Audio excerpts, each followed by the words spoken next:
oke, kita kembali ngobrol ini dan kita bicara soal tanda-tanda pemburukan di depan mata, gitu ya. Tetapi juga ada tanda-tanda kebaikan di depan mata. Itu yang saya kira mesti selalu begitu ya. Dunia itu kan selalu seimbang, ada yin dan yang gitu. Ya, gitu. Ini misalnya Bank Dunia sudah mulai mengingatkan hal-hal semacam itu. Kita juga melihat tanda-tandanya semacam itu soal kalau kemarin kita bicara soal kereta cepat, tapi sekarang kita juga bicara soal LRT, gitu ya. LRT ini apa ya sebenarnya kalau kita Light Rapid Transport, Pak. Ya itu transportasi. Ya oke lah LRT lah gitu sebenarnya. Yang kita lihat ya kereta layang lah gitu. Ya.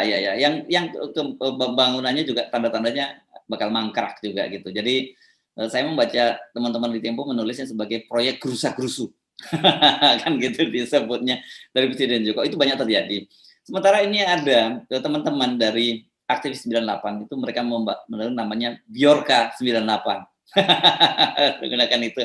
Ada juga di situ Immanuel Ebenezer yang Joman itu, yang Jokowi mania yang dia bergabung, dan semua mereka sepakat teman-teman ini mengawal soal kenaikan harga BBM.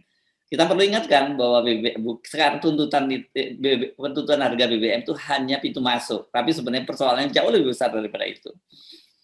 Itu betul, dan sinyal yang paling menegangkan sebetulnya adalah keterangan dari Presiden Bank Dunia yang secara luas dikutip oleh semua media dunia kemarin, bahwa 2023 adalah potensi krisis. Jadi siklus ekonomi yang biasanya 20 tahunan itu kembali di 2023 itu.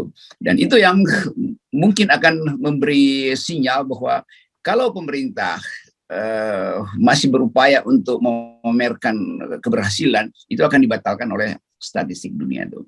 Dan yang paling disorot misalnya sekarang adalah soal kereta cepat Jakarta Bogor yang melalui Cibubur ya, yang kereta layang itu tuh, yang kereta layang itu, yang memang dijanjikan oleh Pak Jokowi itu 2 tahun lalu sebetulnya udah dijanjikan tuh, atau bahkan sebelum COVID dianggap oke ini bisa dipercepat, dan ternyata udah mangkrak lagi, udah molor lagi, dan dalam kalkulasi yang dilaporkan oleh Tempo itu udah rugi 10 triliun, talangin 2 triliun lagi, sementara KAI kehilangan potensi pemasukan karena penundaan penyelesaian tuh. Dan yang lebih jelas adalah analis dari Inggris akhirnya menunjukkan bahwa itu mungkin sekali baru 2024. Jadi tertahan 3 tahun. Jadi itu yang disebut gerasa-gerusu. Presiden Jokowi hanya ingin pamerkan itu, percepat supaya SEA Games bisa lihat itu, percepat supaya nanti November delegasi dunia bisa lihat itu. Ternyata itu bakal mangkrak.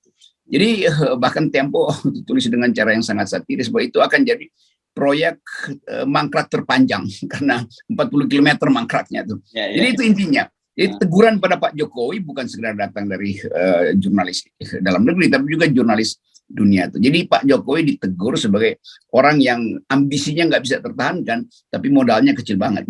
Ya. Dan ini saya jadi teringat ini karena pernah di DPR itu Direktur Utama KAI, Kereta Api Indonesia.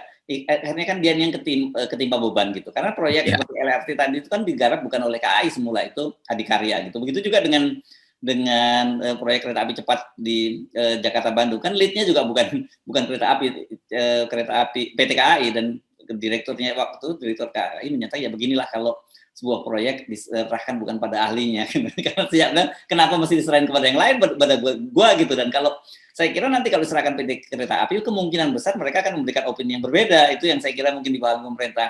Mereka enggak ini enggak masuk akal Pak proyek ini, jadi enggak batal gitu. Iya, dan bahkan udah berkali-kali sebetulnya skala ekonominya nggak ketemu. Tapi kemudian mau dipaksakan karena ibu kota harus dipamerkan oleh Pak Jokowi pada delegasi-delegasi. Kan beberapa peristiwa seminar konferensi internasional di Jakarta dulu dipaksakan supaya bisa menikmati LRT itu. Dan kalau saya nggak salah justru waktu dia mangkrak pertama itu dana yang harusnya dibuatkan jalan tol di Sumatera dipindahkan ke Jakarta untuk memanipulasi pencitraan tuh. Dan akhirnya terjebak lagi tuh. Jadi memang ini gerasa-gerusu Presiden Jokowi itu hanya karena dia punya ambisi aja untuk pamerkan bahwa di masa dia itu infrastruktur berlangsung. Padahal sebetulnya yang disebut infrastruktur apa sebetulnya? Semua orang tuh nggak anggap bahwa ya infrastruktur iya, tapi kalau itu bukan keinginan rakyat ngapain? Demikian juga LRT Cibubur ini kan, kita dipaksa untuk bayar pajak akhirnya tuh. Penundaan artinya kita dipaksa lagi untuk bayar APBN. Jadi hal-hal beginian yang ya orang catat itu sebagai mau disebut kebohongan, orang udah bosan kebohongan. Jadi anggap aja ini ketololan sebetulnya tuh. Karena nggak ngerti apa fungsi dari sebuah proyek dan apa gunanya bagi rakyat. Gitu. Yang lebih konyol lagi, perencanaan kok bisa mundur 3 tahun, itu ajaib tuh. Jadi efisiensinya hilang sama sekali. Ya. Oke, soal itu kita gabung dengan topik yang lain ya. Ini berkaitan dengan juga pemburukan yang terjadi. Ini saya membaca Demokrat itu mengaku kader-kader Demokrat, pimpinan-pimpinan Demokrat itu diteror. Itu gara-gara tadi tuh yang membanding-bandingkan tadi itu. Masih ada sebenarnya ada urusannya gitu kan. Karena selama ini kan timnya Pak Jokowi selalu membuat tagline presiden yang lain ngapain aja gitu, karena yang bangun tol, bangun semua itu adalah di era Pak Jokowi, termasuk LRT, termasuk kereta cepat juga yang bangun Pak Jokowi.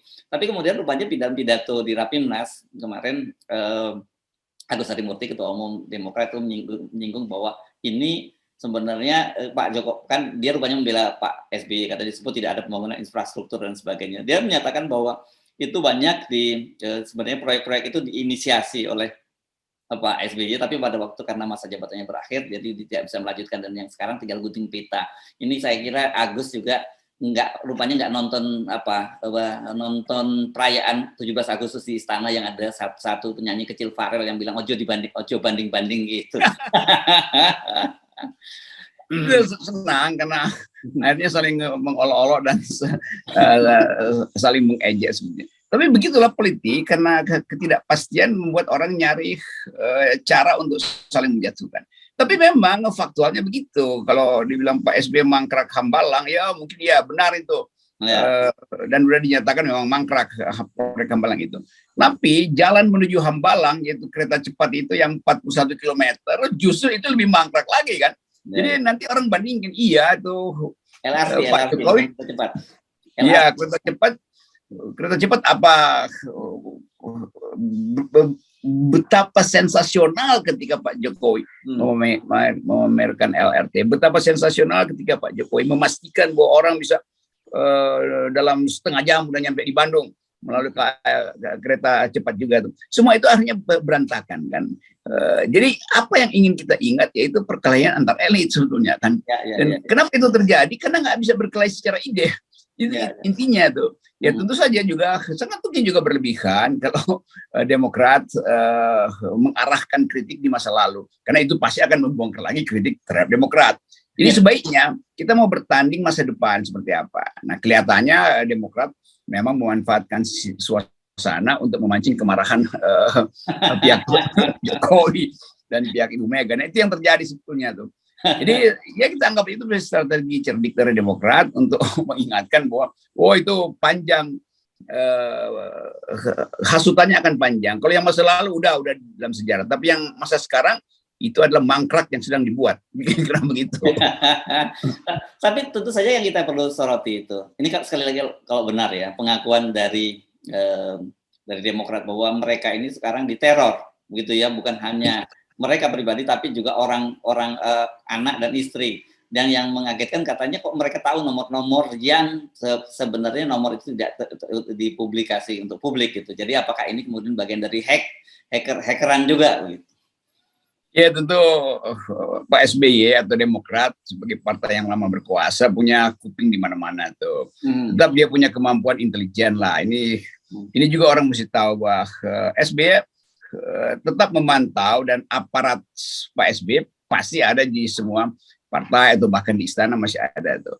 Tetapi kalau itu diucapkan ke publik dan itu berarti ada upaya untuk minta perhatian publik. Bahwa Ya, kami ya. dizalimi, kami diintai, kami segala Ya, macam. ya, ya, ya. Itu juga saya anggap berlebihan itu. Ya, Tapi ya. udah saya selalu anggap permainan politik memang begitu tuh. Nanti Ibu Mega juga bilang ya kami juga dulu dizalimi itu. Bahkan Pak SB yang udah berjanji untuk gak jadi presiden, ternyata diam-diam dia nyelinap dan tiba-tiba partainya udah 12%.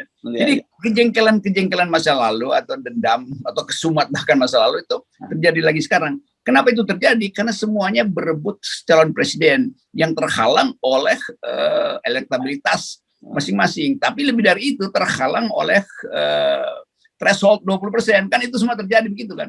Ya, Jadi ya. kalau mau lega ya udah mulailah Pak SBY juga atau Demokrat kembali lagi untuk mempersoalkan 20% itu tuh. Karena itu yang menyebabkan semua orang kasak-kusuk untuk cari kesalahan orang lain.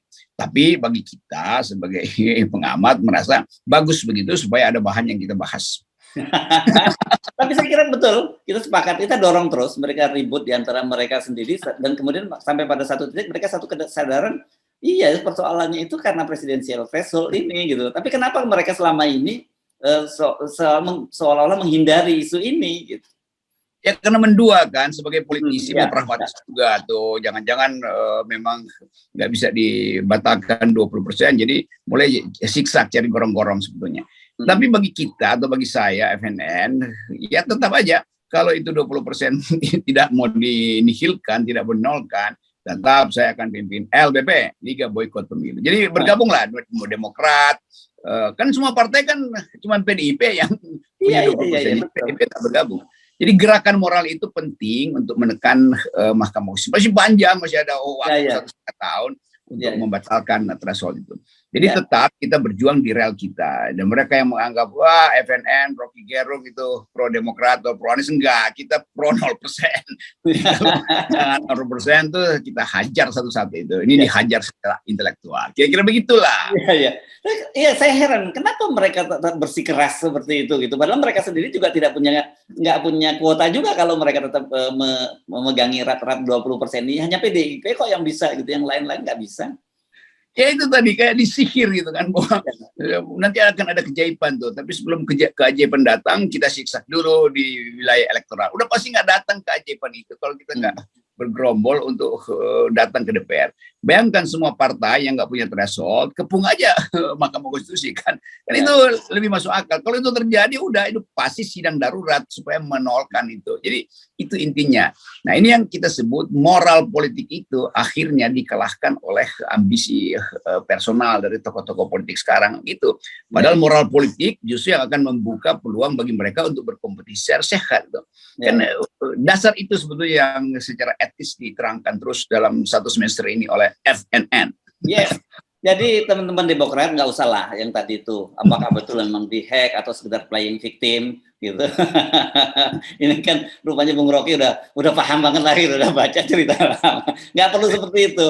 Kuncinya sudah kita kasih tahu jalan dan itu jauh lebih elegan dan pasti akan dapat dukungan dari banyak komunitas terutama kalangan oposisi, setidak-tidaknya itu 0% lah itu yang mesti Anda lakukan gitu ya Bung Rocky ya. Ya itu pil itu yang harus ditelan sama-sama supaya kita ngerti bahwa apapun yang dikasak-kusukkan itu kalau barrier to entry-nya 20% semua frustrasi itu. Demokrat frustrasi, PKS frustrasi, PKB juga frustrasi, Golkar frustrasi, Nasdem frustrasi. Jadi orang yang frustrasi ini mestinya tumpahkan frustrasi itu ke depan Mahkamah Konstitusi itu. Itu lebih masuk akal daripada saling ngincar atau saling produksi air mata. Ya, dan akhirnya bingung lagi Mahkamah Konstitusinya mau legal standing, dan akhirnya jawabannya itu open legal policy. Selalu itu lagi nanti karena ilmunya cuma di situ aja. Ya, jadi tetap kita dorong tuh semua partai yang nggak lalu threshold datang aja bikin satu paket dari sendiri mau ngapain coba. Kalau itu udah terjadi dan nggak mau diancam aja. Kalau tidak 0% maka kami akan boykot pemilu. Udah gampang. Itu nggak kena deli karena akan bilang kata Rocky Gerung begitu di FNN, boykot aja. Ya. Dan kemudian yang kedua ojo banding-banding gitu kan. Itu jangan lakukan prestasi itu. Banding-bandingkan itu hak publik bukan hak partai-partai buat saling membandingkan. Yes, oke. Thank you Bung Rocky. Jadi dapat justifikasi 0% itu memang yes, 0 is 0. Oke. Thank you. Yo.